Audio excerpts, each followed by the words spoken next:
Welcome everybody. Whoops, did I do it? There we go. Welcome everybody to C3. Those of you joining online, my name is Jason. I'm one of the pastors here. Good to see you. Looks like you're surviving graduation party season pretty well. I've done some praying of confession this morning for all of the pork and cake I ate yesterday. But here we are. We're finishing up our series that we've been doing the last several weeks called Unstuck. And it's growing season around here. You can't drive around this part of the country and not see things starting to ripen and very green and lush and all the water and all that stuff. And we want to take opportunity with the seasons that are happening out there to do some growing in here too. So we've been using this series as an opportunity to talk about some of the really simple things that if we will look at them in our ordinary lives and make small changes with God's help, we can begin to see change and progress and movement in the right direction over longer periods of time. It takes discipline, it takes surrender, it takes a grander vision of what God might be able to do when we will submit to His ways and to His authority. And so we want to finish that today. I want to start with just a really, well, I say it's a simple exercise. It's simple if you know the secret. You'll see what I mean in just a minute. I put up here, this will be useful at any grad parties you have to go to too. You'll astound your friends with your amazing knowledge. Square like this, really easy to draw. The exercise is this. Using the numbers 1 through 9, only once, so you can only put a 2 in one of the boxes. You can't use 2 again. You have to be able to populate those 9 squares in such a way that if you were to add the columns down or sideways or even horizontally there in the middle, the number you come up with is 15. Have any of you done this one before? It's exhausting if you don't know the secret. You'll spend hours trying to figure out how in the world am I supposed to do this unless you stumble onto it or somebody tells you in advance that what you have to do to solve this puzzle is to put the number 5 in the middle. Have you done this one? So I tortured the first service just a little bit. I will spare you. Because somebody categorically turned me down when I said, "You want to give it a try?" She shouts from the back row, "No!"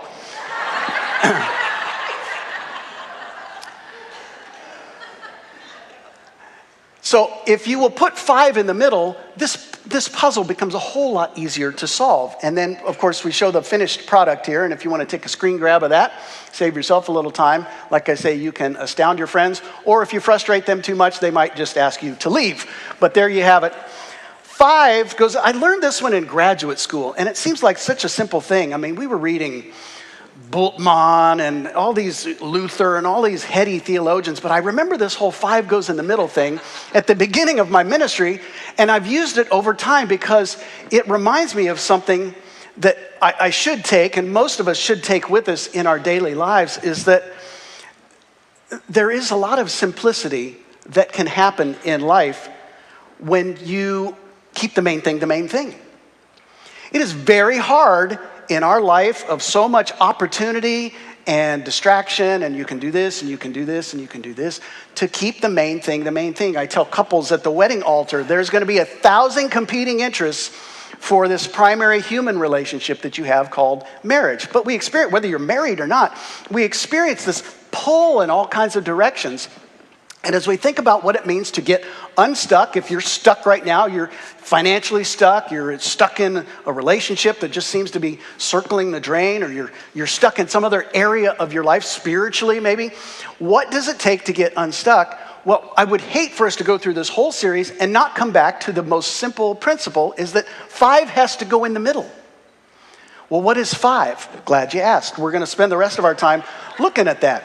But I want to look at it from this angle because we put a lot of stock, and I keep pointing over here because that's where the thing was showing. So forgive me if you're watching online if I do this. It's not because I have a spasm or whatever. Just a kind of a reflex. There's so many other of the numbers that feel important in our lives. Don't they? We spend a lot of our time and energy trying to prop these other things up, and there can be good things. You know, do you want to be good at your job? Yes, that's a noble pursuit. Do you want to have a healthy marriage? Yes, that's a noble pursuit. Do you want to raise kids that are following? Yes, that's a noble pursuit. But even those good things can get in the way of the best things. And we know this happens. It's just sort of can just happen because there's activity that goes with a lot of those things, and there's sometimes we stress about the outcomes, and so we try and control or over control a lot of the variables and all of that, as opposed to what we're going to find today, where Jesus says, not just keep 5 in the middle, but he put himself in the middle and says, I am 5. I'm the one who needs to go there. But we think about all of these things that even in a life of faith can feel important, we talk a lot about serving and doing all of these other things. They are important. It's not that they aren't important, but all of the things that don't go in the middle can be taken away. They can be taken away. I remember doing an exercise years ago in grief counsel training where the facilitator had us write on 5 little sticky notes the 5 most important things in our life, or the most important people, or the most important activities. She just gave us free rein. And I remember writing some things that at the time were very important to me. And after everybody had written those down, she says, okay, I want you to pick one, and I want you to take that Post-it note, and I want you to crumple it up, and I want you to throw it away. And first of all, it was like, wow, I don't know which one to pick. They all feel important. But you chose one. And she goes, okay, I want you to do it again. And you're like, whoa, okay. You pick. By the 3rd one, I'm not kidding you, people at the table were crying because it was so emotional. Just the act of crumpling up a piece of paper with the thing on it that was written. It wasn't even the reality of losing those things. It was just the idea of losing them was so emotional. And I know good and well, because I know a lot of your stories, some of you absolutely, that's happened this year. That's been your year. It's like, But a lot of us live in the hopes that none of that will happen. And I have to disappoint you, it could happen today. It could happen tomorrow. We read in the Bible about people who had these things taken away. Well, I tried to make a list because sometimes we just think, oh yeah, it's probably not that big a deal, but it is a big deal when we think about it. And some of them are funny and some of them are not so funny. I made a list this week of what can be taken away. The first one was very painful to me. Some of you also get this. Your hair can be taken away. It's been moving into my ears and my nose, but it's been taken away. Your eyesight can be taken away. Your looks can be taken away. Well, I didn't have too much to start with to begin with, but your health can be taken away. And the freedom and independence that goes with some of that. Your memory can be taken away. Your mobility, or just your ability to do things that maybe you've been able to do your whole life. I talked to a lot of people who just mourn the fact that, well, this wasn't who Dad was. He just was the strong guy who could bend, it's that kind of thing. Well, those are very emotional losses that at some point will happen to you. Your job can be taken away. Some of you have felt that pain. Status, you're not as important as you used to be. The wealth that you've acquired, people just bemoan the 401ks kind of doing like this. Influence, power, freedom. Your friends can be taken away. Spouse, your kids, family, loved ones. Trust can be taken away. Innocence, meaning, hope. It gets pretty deep. Some of the things that can be taken away from us. What I find in those situations is if we don't have 5 in the middle, there's a tendency for some other things to get taken away that don't necessarily have to be. And this is where the biblical narrative helps a lot, because what we see there is this people, even when those things were taken away, their lives weren't ruined or destroyed because what matters most was still intact. They were able to keep a strong sense of what was important. I think about Joseph. Do you remember the story of Joseph in the book of Genesis, the coat of many colors and all of this? He had some things taken away, didn't he? He was sold into slavery by his brothers. That feels harsh. I got mad at my sisters, but I didn't, call up the pawnbroker and say, hey, what will you take for them? Was sold into slavery, elevated in status under Potiphar, his owner, basically, but was seduced by his wife, or tried to be anyways. He fled that scene, but at that point it was her word against his, and he lost and got himself thrown into prison for years. But in all of that, had the ability to interpret dreams, and that came to a point where he was able to use that gift to get himself out of prison and become second in command over all of Egypt. Well, that's a total reversal of fortune. And when his family, who was in a place of drought, had to come and seek help, who did they have to go through? Joseph. Right? It was amazing. Well, you know what Joseph didn't lose in all of that? He didn't lose his integrity. He stayed true to his values and who he was and what God had for him. How can I do this thing, Potiphar's wife, and sin against God? He had that moral compass that stayed intact. He had perspective on all of the things that he had gone through, so that when his brothers are begging for their next meal, he's able to say, don't you understand? God had a hand in all of this. I think about Job. Job, who even in the modern era, we talk about somebody having the life of Job as being this life full of hardship. It's the stuff you write country songs about. Just everything's been taken away, job, health, all the things that he mentioned. You know what Job didn't lose, even in the midst of all of that? It was a passion for God's presence.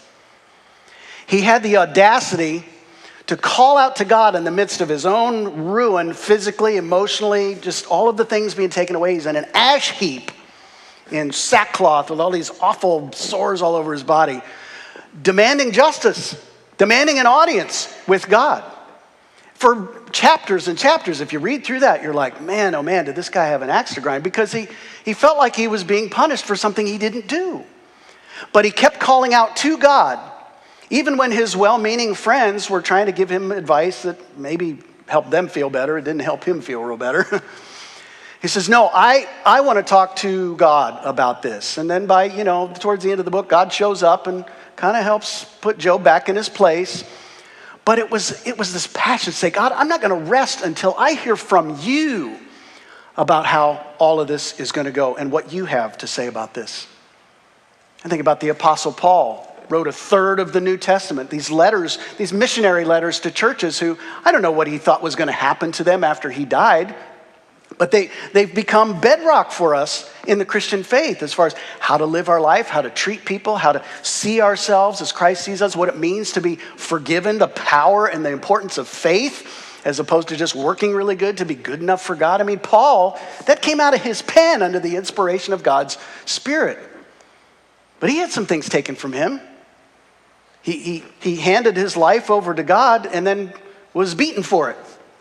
Found himself in jail.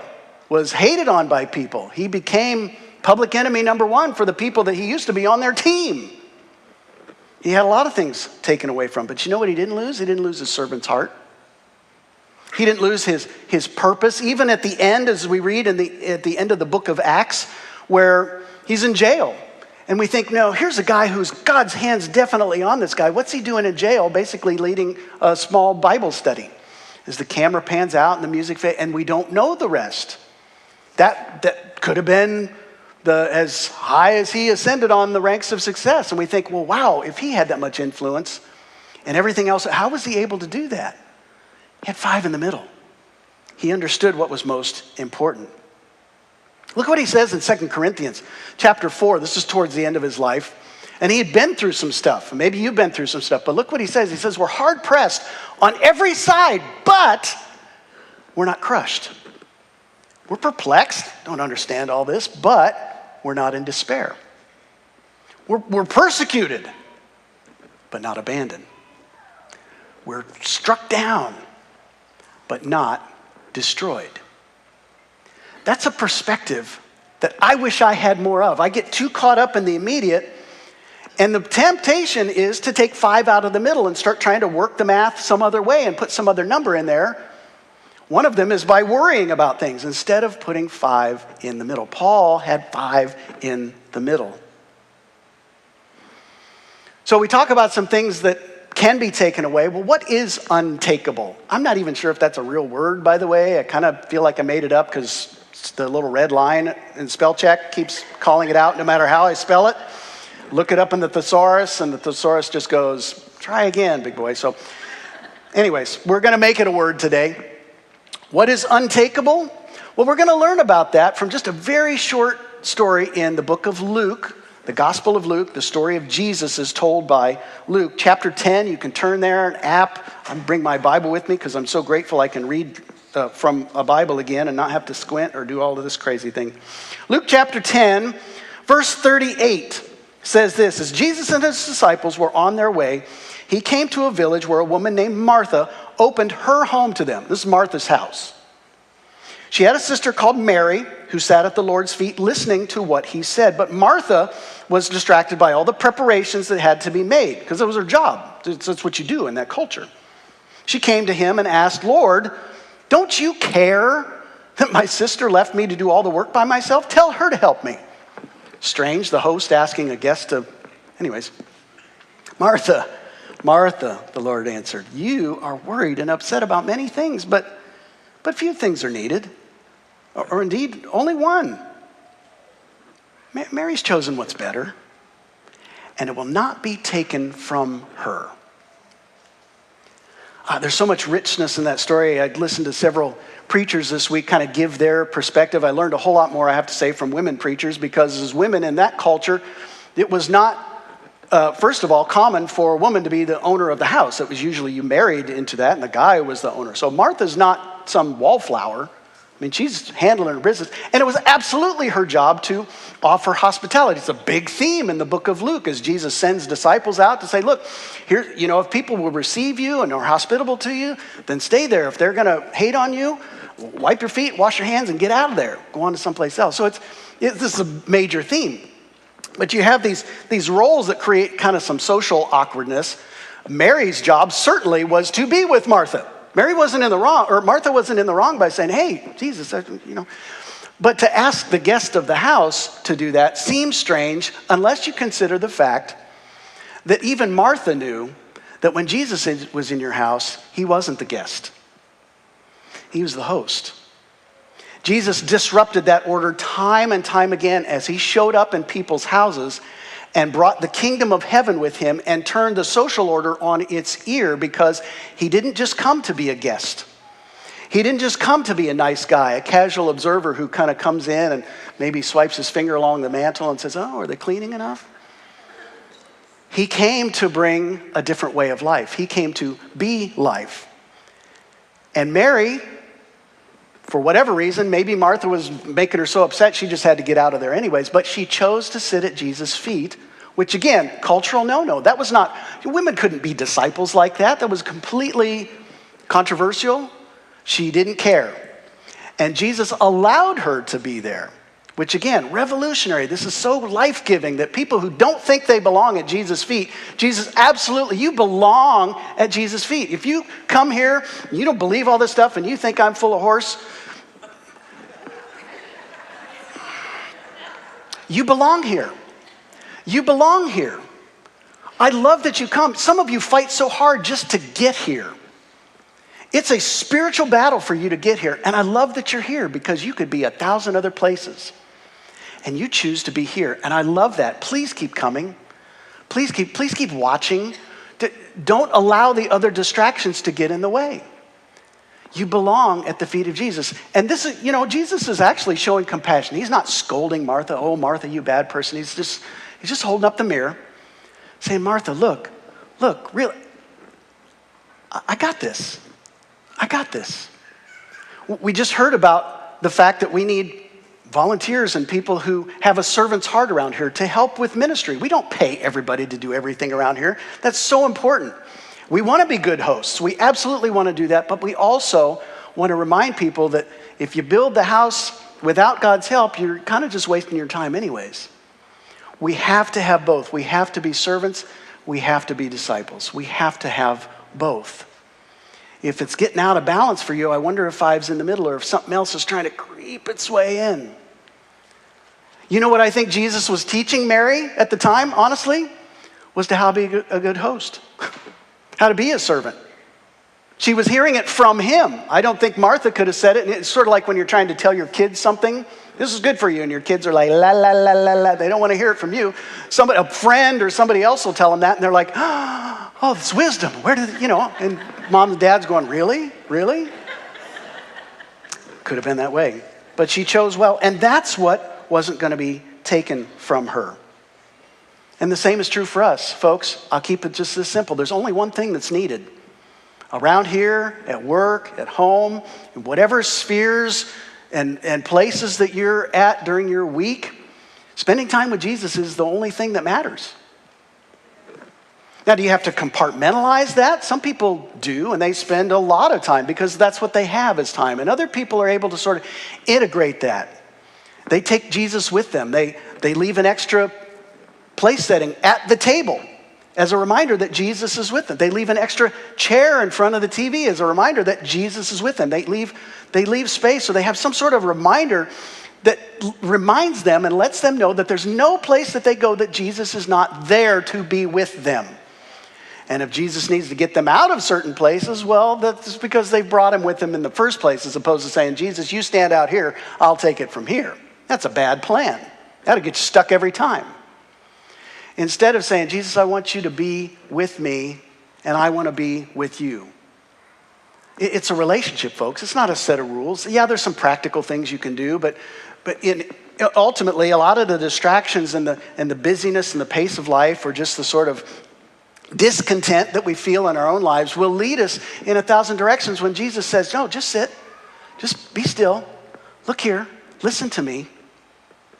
That's a quietness in here that absolutely recalibrates everything about your life. So let's look at that, because the application is real simple. 3 points here, and then we're going to be done. First one is to keep Jesus' word in the center. Now, Jesus' word found in the Bible. Yes, read it, know it, memorize it, talk about it, ask questions, get in a small group. I mean, chop this thing up, do your study. It's a great, I've been looking at this thing for 45 years. I have more questions than answers now than ever. But it's worth investing the time in, not just to read it, not just to know how to be able to talk to people about it, but to get it in you so that people see it, even if you don't always know how to talk about it. Yes? Get it in you. Get it in you. Because what else it helps you do is to have perspective to see the things that are going on around you and the things that you hear, so that you're able to find ways that Jesus is still speaking in your home, at work, in our culture, so that you have wisdom, not just knowledge, but wisdom behind the things that you say and the way you act and the way you live your life and how you love. Keep Jesus' word at the center. I love David summed it up so well in Psalm 119. He says, I seek you with all my heart. Don't let me stray from your commands. I've hidden your word in my heart so that what? So that I might not sin against you. That's keeping Jesus' word at the center. Because when you do that, it permeates everything else. It's not a piece of the pie, it's the middle.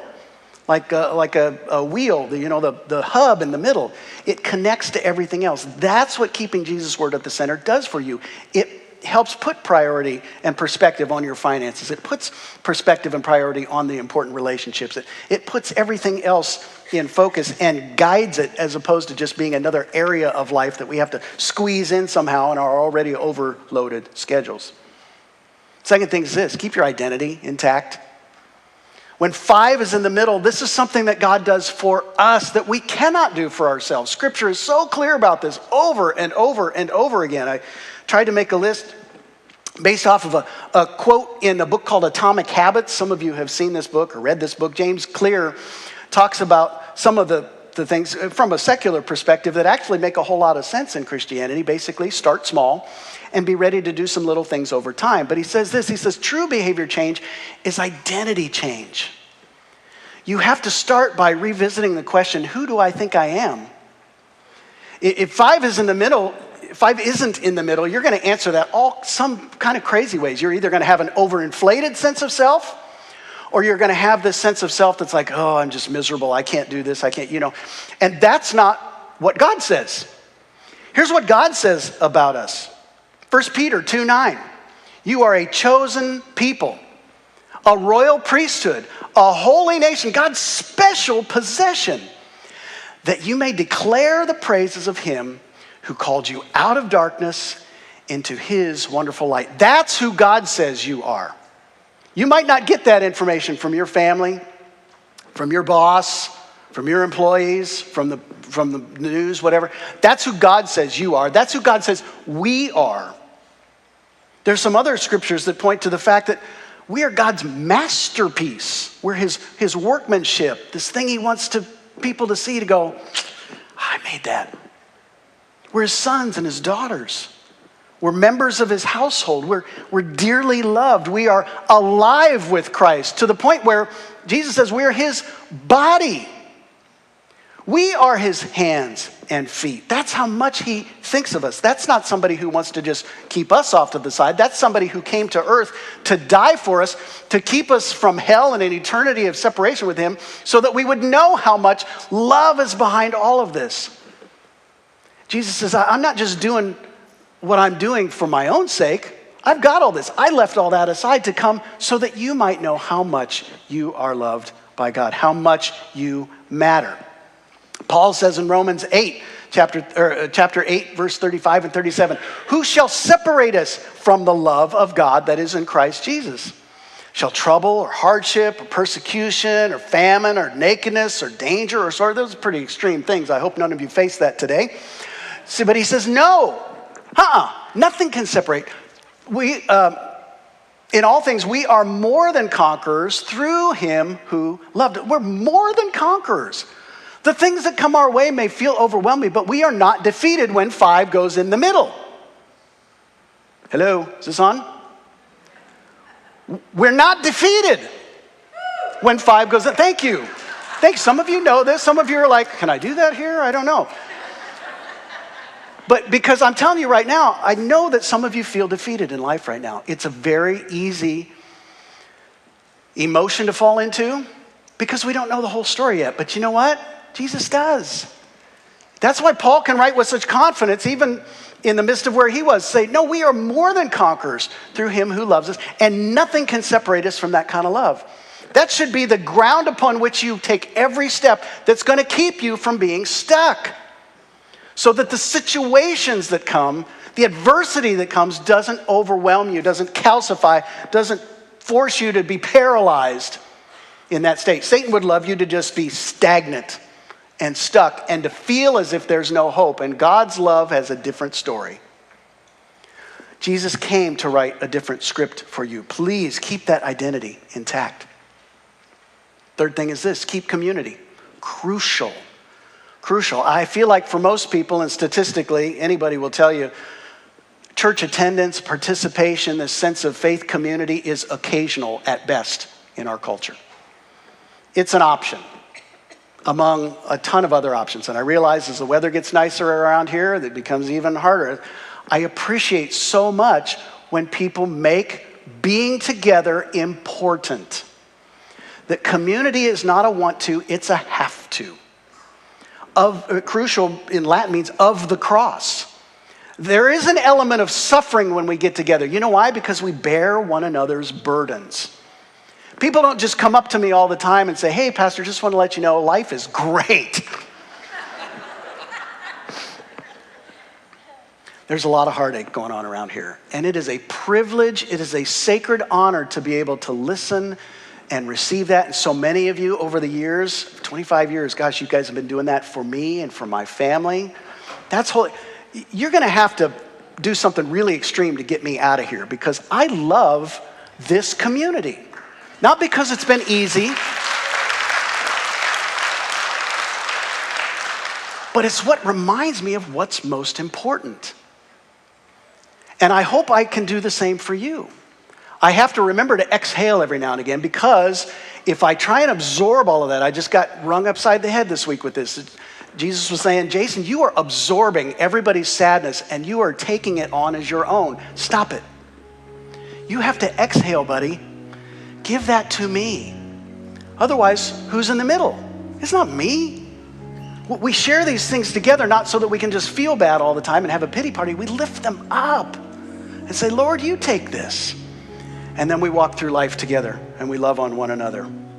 Hebrews 10 says it this way, let us consider how we may spur one another on towards love and good deeds. Got to have the both. Not giving up meeting together, as some are in the habit of doing, but encouraging one another. Encourage it. Giving courage to other people. Giving them courage. And all the more as you see the day, capital D, the day when Jesus comes to right all the wrongs, not there yet, as you see the day approaching, it keeps us hopeful, it keeps us watchful, it keeps us motivated, it keeps us moving in the right direction. And so I don't know where you're at with this. Maybe you're a first timer here, and I'm not asking you to, sell everything and move in, but I'm saying, look, find out what a difference being around God's people makes the difference that being around God's people makes in your life. Just find out. Start doing it. Look for opportunities to get with God's people and see if that doesn't make a big difference over time, because it absolutely matters who you do life with.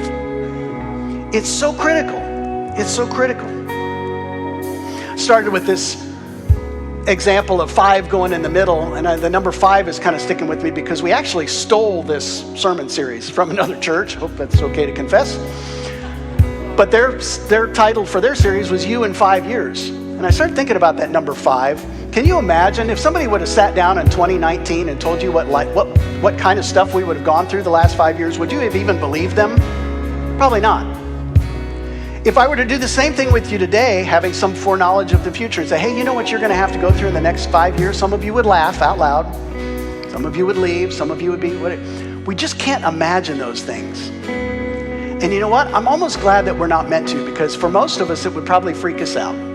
We would be so scared, or how in the world am I going to do this? And that's why a message like today is so important, why Jesus wants us to just sit at his feet and to be still and to quit worrying and working so hard at things that without his presence don't mean anything anyways. He says, look, I'm not asking you to solve the world's problems today. I'm asking you to stay with me and for us to have a relationship together. Keep your eyes fixed on me, because when you do that, there's some other things get taken away too.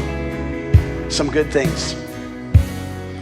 Like sin, like shame, like guilt, like pain and suffering, like hopelessness, like heartache and addiction and meaninglessness and bitterness and depression and anxiety and hatred and pride and low self-esteem and all the stuff that Satan would like to put on your shoulders and say, sucker, you deal with it. Jesus says, no, I want to take that stuff. Keep me in the middle. And you'll have a way to do it because you'll have my presence. Folks, the hard news is that we got to quit treating Jesus like a guest. I was thinking about a song we used to sing in high school choir. Public high school, we're singing the song, Christ. He requires still, wherever he goes, to feed or to lodge, to have the best of rooms. Give him the choice. Grant him the nobler part. Because in the end, what really matters is not what all these other numbers mean, it's that Jesus wants your heart. Have you given Jesus your heart? Does he have priority in your life? Or have you made life about so many other things and then you wonder why the wheels are falling off? Jesus says, come to me. Come to me. It's as simple as a prayer. Lord, I realize that I've been trying to work the math on my own, but I haven't put you in the middle, and I'm choosing to do that today, Lord. I place you front and center in my life. I don't even know what that means, but I'm going to put you there and trust you at your feet to learn from you and to begin to move in a direction that honors you. If you prayed something like that, I hope that you know that all of heaven is rejoicing right now, because that is not a popular decision. You will not make a bunch of friends making that decision, but it's the reason that you're here. It's the reason you exist, and we want to celebrate that with you. I want to invite you to stand. We're going to sing together about being still, but I want to just leave you with these few words from Psalm 40. It's been a testimony that I've been thinking about in this whole series. Maybe it's your testimony today too. I waited patiently for the Lord. He turned to me and he heard my cry. He lifted me up out of the slimy pit, out of the muck and the mire that I was stuck in. He set my feet on a rock, gave me a firm place to stand. He put a new song in my mouth, a hymn of praise to our Lord. Many will see and fear the Lord and put their trust in him. We've got a story to tell, folks, and we've got a Savior to celebrate. Let's do that just now.